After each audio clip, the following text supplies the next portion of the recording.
Yes. Sí. Amigos y amigas de Conciertos Perú, estamos por primera vez en Lima con Kaiser Chiefs, que abrirán el concierto de Muse esta noche. Van a tocar. Do you guys know what time you're playing tonight? 8:15. 15. Yeah. 8:15. 8:15. 8. A las 8 van a estar viendo el show de Kaiser Chiefs, que además están cerrando la gira de Muse acá en Lima. Y Muse va a acabar su gira mundial en el Perú y vamos a estar hablando con nuestros amigos de Kaiser Chiefs. Well, guys, nice to meet you. How is touring with Muse? This is the last day of the world tour. Do you think this adds something special to the show? Ooh, I hadn't given that much thought. Have you given that any thought? It sounds like we should have done. We should really. I think so, yeah. I mean, we should really be making. We always make an effort, but we should push it a bit further tonight and give everyone a show to remember. It's only for Muse though. Only Muse is their last gig, but for everybody else, like in the people in Peru, it's the first gig. Yeah. Yeah, So- but it's a bit like being invited to Muse's house for Christmas. Is it? Feliz Navidad, yeah. Yeah, it is. Right. Well, I think so. It's a big deal for them. Last night, first night, the last Yeah, night. like a world tour, so I think it's a pretty big deal. You know, they've got a massive show. I think there's a load of people working hard, and like it's kind of cool to finish a world tour in Peru, I guess. Yeah, It's Bon quite Jovi good. did like a few weeks ago. They ended their world tour. They toured Asia, Europe, all over, and they ended up here in Lima. Nice. So, have you played with Muse before? Yes. Yeah, a long time ago, wasn't it? Yeah, we played Where? with them in Monaco, Monaco. south of France, and South Africa. South South Africa. Africa. Yes. Nice. But all of it was a long time ago, like 10 years ago. Yes, It's a long time. South Africa was the only city in Africa that you played before. I think that was our first Yeah. trip to South Africa. We've only played South Africa. We haven't played anywhere else in Africa, have we? No, Like Chad. no. So Johannesburg and also Cape Town. Oh yeah. Yeah. Well, you're having, obviously, because you're the supporting act, you're having a 30-45 minute show. Yeah. And I was thinking that in the early days, the Beatles and the Rolling Stones, they used to do 30 to 45 minute shows before the kids went too wild and start jumping on stage and police was shutting down the shows. What do you think about a 30-45 minute show? How comfortable are you I with that? really, really like it. But the strange thing is, at the end of 45 minutes, you're the same tired as you are after an hour and a half. Yeah. Because you just fill that space with energy, and as much energy. So it's not like at the end we could think to ourselves, let's do another 45. At the end of it, we're completely wiped out. We've left everything on the stage, and so we give it everything for those gigs. Sure. And I really enjoy them because it's bang, bang, bang, bang, bang. Yeah, I can imagine that choosing the songs for the set list might be like a little more tricky than having It's an difficult. We've album. got 7 albums. That's not a lot of songs per album. Yeah. It's difficult. Yeah. About one. It's about one. Okay, so Doc, Yes. your latest record, and you said that Motown has been a huge influence on this record, isn't that? Yeah, well, Motown was a huge influence on us when we started 15, 20 years ago, because I think most of us probably met in a club that's all they played. Really? So that was like, Motown definitely taught me how to dance, and I tried to sing as well as some of those acts, and I'm getting there. But yeah, it's always been a huge influence, hasn't it? But I think we've gone back to it as a starting point on this record. Your parents, were they around the early 60s on the Northern Soul scene? Were they No. part of that? No. I can't think of my mum and dad Northern Soul nights. Anyway, I think my mum used to go to Tamla and Motown sort of nights. I remember mum tells me that she used to do the songs that I play now on my phone. It's like, I remember I used to go dancing to this when we were like sort of 15, 16 years old. Yeah. So they knew what the music was, but I don't think they were like Northern Soul. There was a Nights. big night in Leeds when we were 18. Like there was a big night in Leeds, which we all used to go to, called Move On Up, which sort of played all Motown, Northern Soul. It's where I first met Whitey.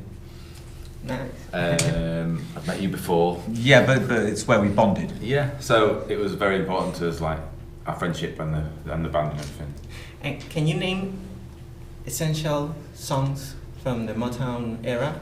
Like Essential? Yes. Or like, one are our favourites? Yeah, your favorite. Oh, like favourites. The ones. Well, I always like to dance to Al Wilson, The Snake. That was I knew you my were going to say that. It's my favourite, That's great. by far. I think. But also because it's quite interesting because of Motown songs as that one goes, it's got a story behind it, and Motown songs with stories I tend to gravitate more the most as a lyricist. But anyway, have you got? No, I was going to say, I think I'd go Ghost in My House. Ghost in My Like House. that guitar is kind of a bit like I Predict a Riot sort of. There's a guitar line in that I think somehow is in our blood. Yeah. But it's by R. Dean Taylor. DJ.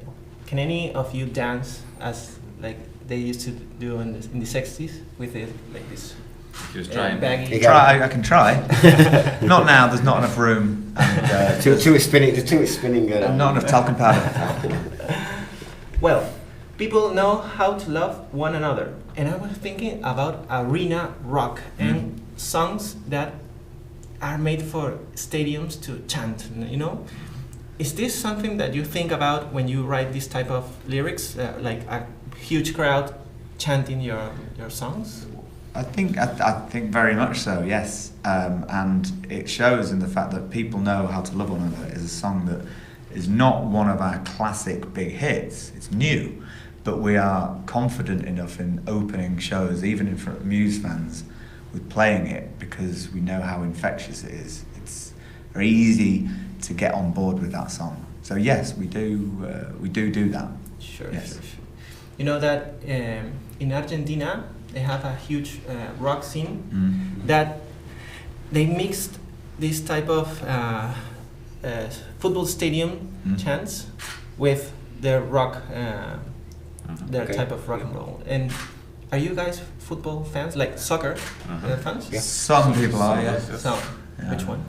He's a football fan. Football. Put your hand up if you're a football fan. 3 out of 5 ain't bad. Yeah, it's alright. We like it. I think songs that get sung on the terraces, that's like it's transcended. It means it's got everybody must know it. If there's like, because I think football crowds is a range of people, you know, of normal people and I don't know, of lots of different people. Sure, Yeah. sure. I always know it's going to be a good show when the crowd, before we go on, are already singing a song that they're just singing, but not even with words. Like in Argentina, they were going, oh, oh, oh, and then even then I was thinking, no one's written a song that goes, oh, oh, oh, and if we could just come up with some like repetitive lyrics, we should definitely do that. Why am I still saying this live on Facebook? You can show this when we did it. Yeah. Well, talking about big crowds, in 2005 you played for the first time in Glastonbury. And then I wanted to ask you, how was coming back in 2007 to the pyramid stage, having a number one hit, a number one song, Robbie? How was it? It was a really long time ago. Glastonbury is always good, so every gig we've ever done there has been really good. We were on one before the Who, weren't we? So that was exciting. So we've been talking to the Who before. I think we all felt like we had to really have a great gig because they were going to go on after us. But yeah, we've played it 5 or 6 times, Glastonbury, and every single time is it's so special. It's so special. But I think was the 2007 show the best of all? Ooh, no, the first one I think. the first one was really exciting because we'd been away from England a lot, and we'd been like people, newspapers, and magazines, and internet articles and things. We were everywhere, and our friends would call us and be like, "You're on the TV all the time," you know. We were in America or we were in Europe somewhere, and when we came back to Glastonbury, I think we realised what had happened in the UK. You know, had this sort of just huge reaction. It was really good, really good. Then we did it in 2014, and we opened the festival, and then we played on the John Peel tent later on, which is the first time we played like inside Glastonbury. And that was also a really amazing year. Yeah. And in July you did the Wembley Stadium. Yeah, it was good. How was that? And does it get any bigger than that? Definitely gets bigger. It was really good, and it was on my list because we played lots of different football stadiums. We played at like Barcelona's ground. We played at Stade de France. We played lots of different football stadiums, but never at Wembley. So it was a really good like ticket off the list. So do you have like a dreamed venue that you haven't played before? Maybe. Wow. I think we do. I mean, we really. I'm trying to do World Cup final venues. So we've done Wembley, the Maracanã, done the one in Paris. We've done the Soccer City in Johannesburg. So trying to do as many as possible. So we played next door to the one in Chile, but not in it. So that's still on the list. Yeah, so You went in it though. I went in it. That is good. Yeah. Tick off the list. Personally, I think we enjoy playing anywhere. Pretty much. We don't enjoy getting places, but we enjoy playing there. And so, we will play anywhere. Hollywood Bowl. We'd love to do that. That'd be nice. Yeah, that'd be good. Budokan in Japan. Yeah. We'll Giants Stadium, New York. Fenway Stadium. There you go. Boston. Any of them. For our own gig, sold out. Yeah. That would be a dream. Well, oh my God, you sing I Have Never Been So Far Away From Home. And I was wondering, is this the farthest place you like? Yes. Yeah, I think this is very, very, very far. And then New Zealand is also maybe. Yeah, but New similar, Zealand is further. more of a Western type of society. That's true.